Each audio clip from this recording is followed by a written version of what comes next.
From unknown American game to worldwide success, this is the history of Fantasy Premier League and how it's impacting male loneliness, giving birth to a new form of insider trading, and influencing actual Premier League results. Let's get into it. So where does FPL come from? What's its history? Well, here I'm largely indebted to the fine work of Surya from the website All About FPL. They've typed up a very exhaustive history of FPL that I urge you to go and read once you've finished this video. The link will be in the description. In the meantime, here's my far briefer timeline of FPL. Let me take you back to the swinging 60s, 1963 to be exact. We're in the US, and in amongst some significant political changes and challenges, the first seeds of FPL are being laid. A group of people, all in some sense related to the Oakland Raiders American football team, including the part owner, Will Winkenbach, created the first fantasy football, in inverted commas, game. Obviously, it was American football. However, these cheeky chappies kept the game to themselves for a full 6 years until a rogue member of their little group, Andy Musalimus, apologies Andy for butchering your surname undoubtedly, decided to bring the game to the public like the hero he is. Well, I say hero, he actually just launched the game at his own bar, so I suspect his motives may not have been entirely altruistic, as opposed to selling a few more Duff beers or whatever it is Americans drink in bars. Either way, for his trouble,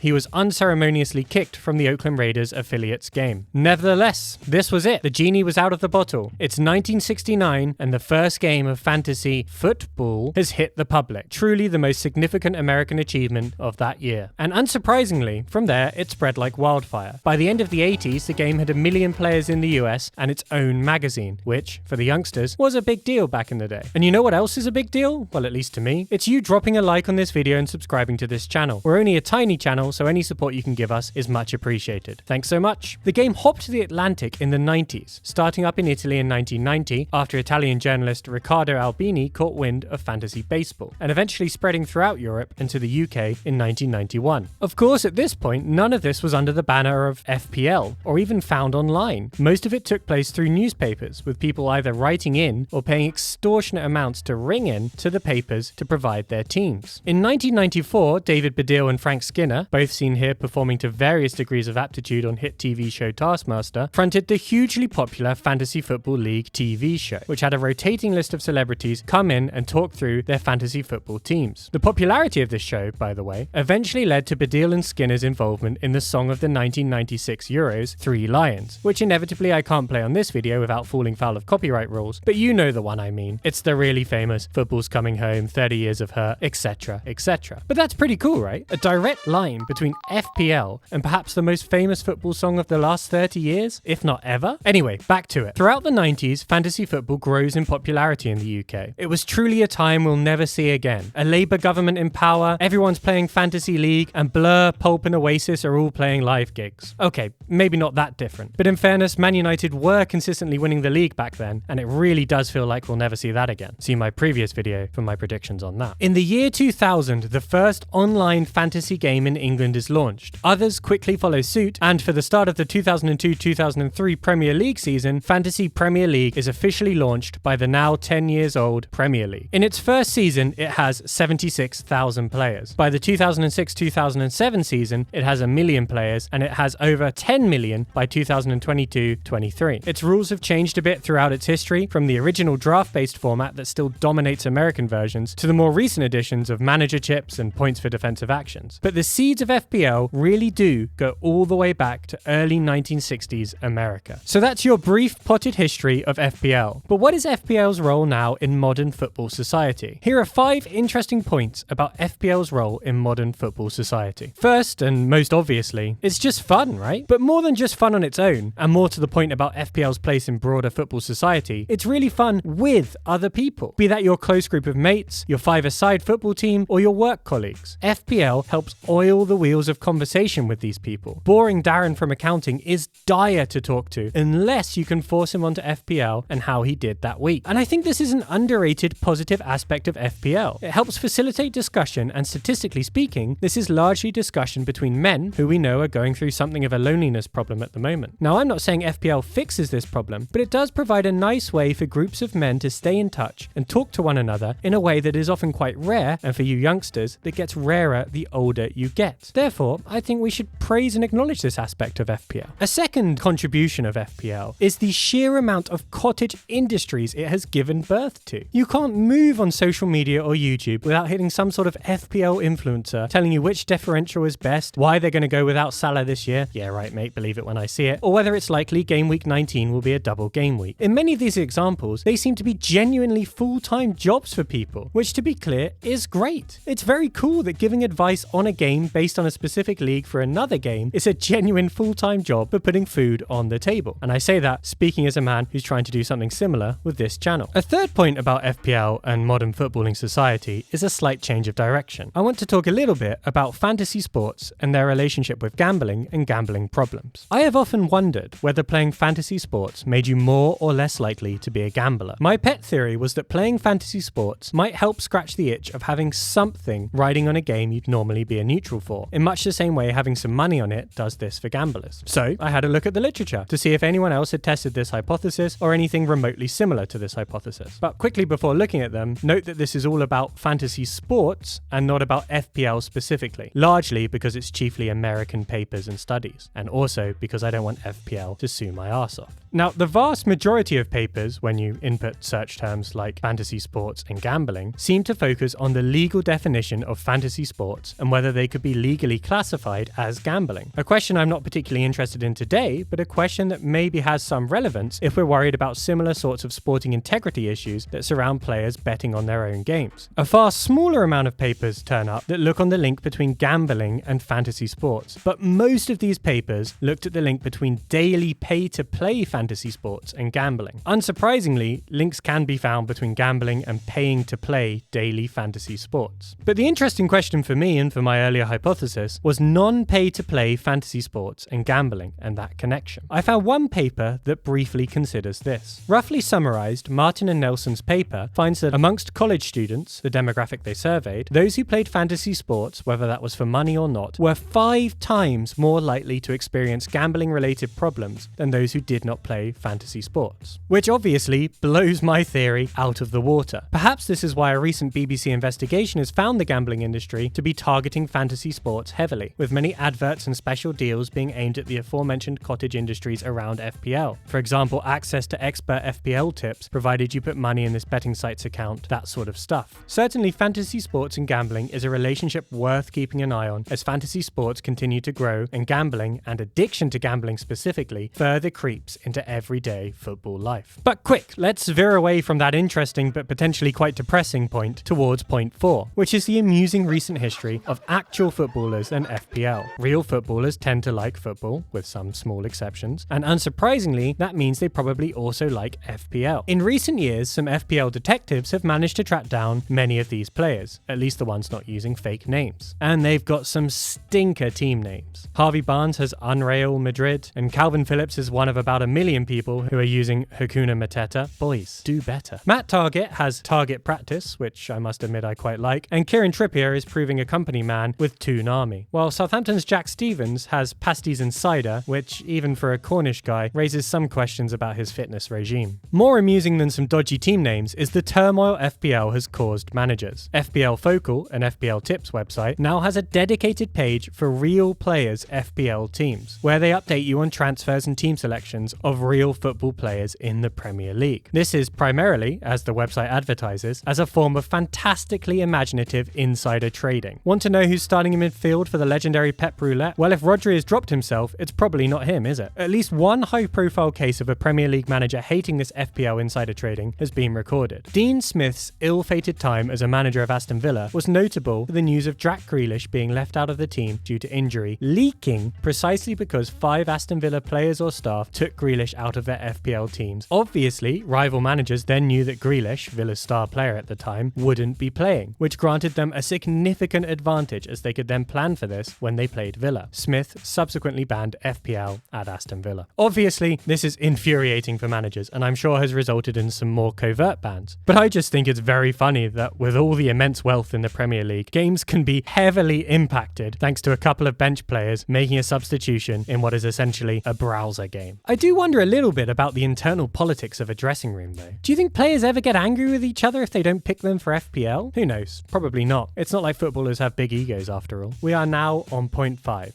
And for all the good FPL does, all the intrigue it provides, I'm afraid point 5 may well undo all of this. As we have seen, FPL has a long history and now plays a fairly significant role in modern footballing society. But perhaps its most irritating role is to be part of the world's dullest conversation between two people who sit behind you at the football. As fun as chatting about FPL is with people you know, there is nothing more dull than listening to two people talking about their own FPL teams that you have no stake in, especially in a football stadium where you can't just get up and leave. So please, please, please, if you're tempted to strike up a conversation about FPL during a dull moment at Burnley versus Sunderland, just don't. But what do you guys think about FPL? Let me know in the comments below. If you enjoyed the video, please do leave a like and subscribe. Here's a couple of videos to watch next. Thanks for watching.